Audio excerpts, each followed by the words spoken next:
Sassy! Welcome back to my channel. Ang content natin ngayon is about sa trip namin papuntang Canada.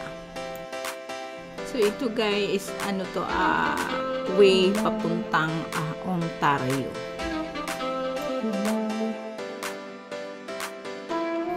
And guys, malapit na tayo sa boundary between USA and Canada. Dito na tayo sa Canada guys. Hindi ko alam kung anong pangalan ng river na to.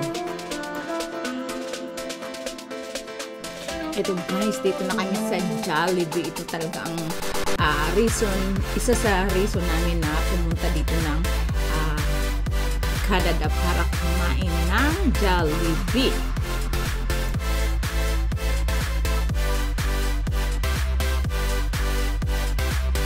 So after namin kumain na sa Jollibee, pumasok kami sa Oriental Store at ang daming bilihing Filipino food doon. Mga drinks, tapos chicheria, mga ganun, tapos sardines, ayan. Tapos yung may mga isda din sila na yung alam yung kinakain ng mga Pilipino. Ayan. Madami. Tapos mga klaseng, iba-ibang klaseng isda. Tapos may tahong, may ano ba yun sa atin? Tapos may kakanin, tulad ng bibingka. Tapos meron din silang mga vegetable tulad ng langka, fruits, kamuting kahoy, ayan, iba-ibang klaseng pagkain. Meron din silang Filipino barbecue. Tapos inihaw na tilapia. Yan. Meron sa mga iba-ibang klaseng pagkain na Pilipino luto na ang mabibili mo. Tapos mga ayan, may crab sila. Tapos meron silang doon yung sarap niya, no? Tapos yung mga kakanin, mga puto, iba-ibang klaseng kakanin.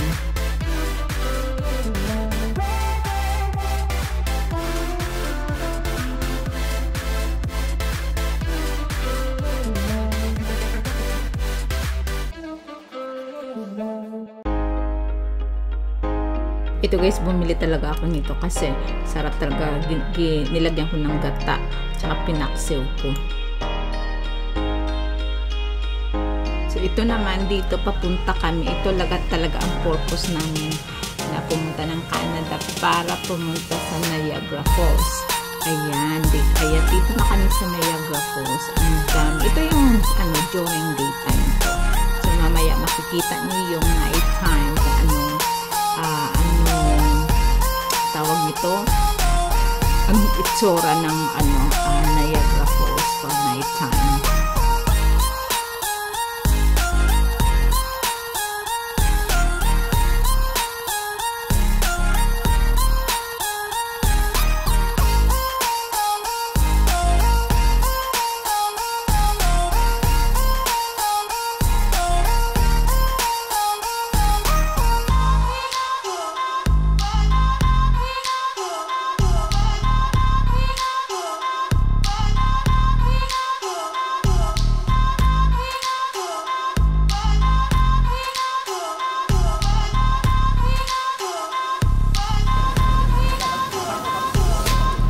Ito mga sassy, ito yung during night time. Nakikita niyo yung falls, may kulay siya.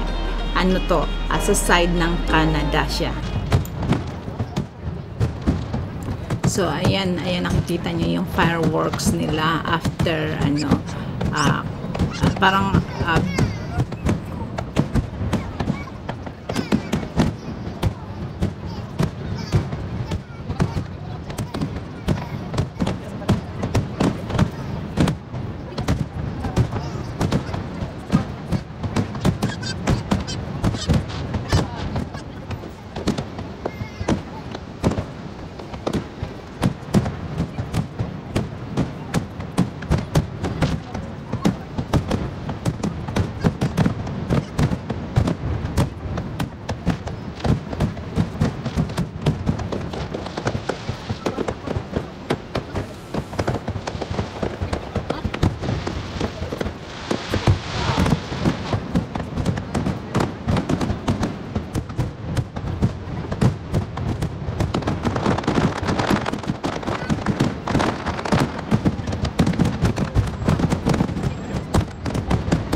dito naman guys, ito yung side ng USA. Ayan.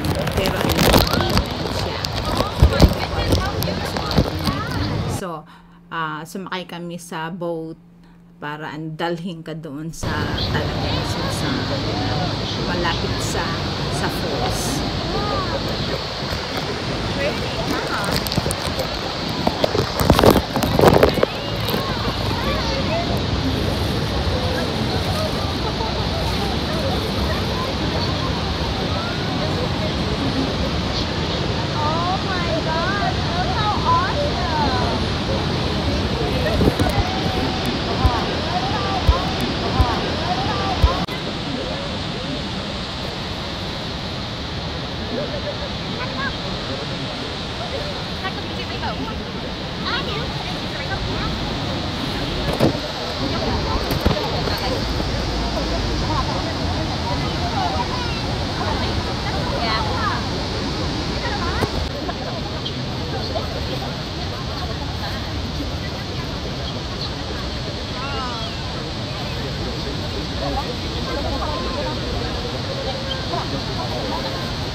Oh, her.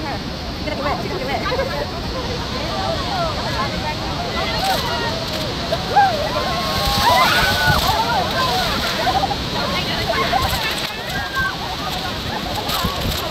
I know she does.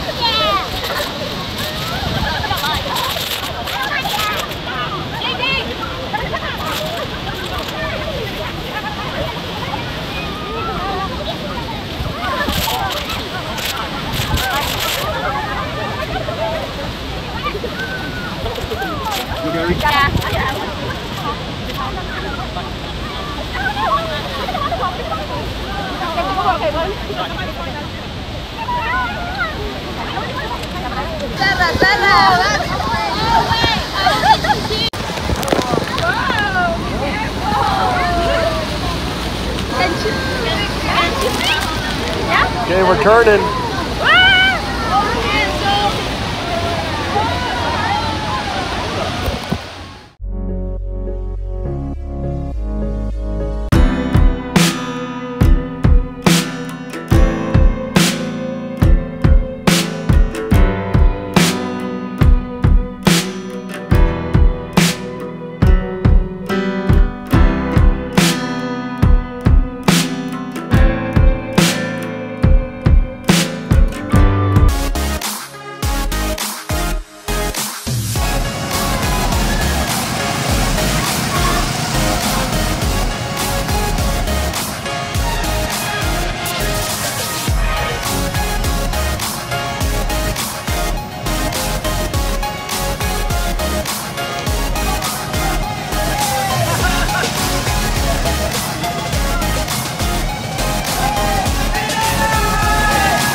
Why are you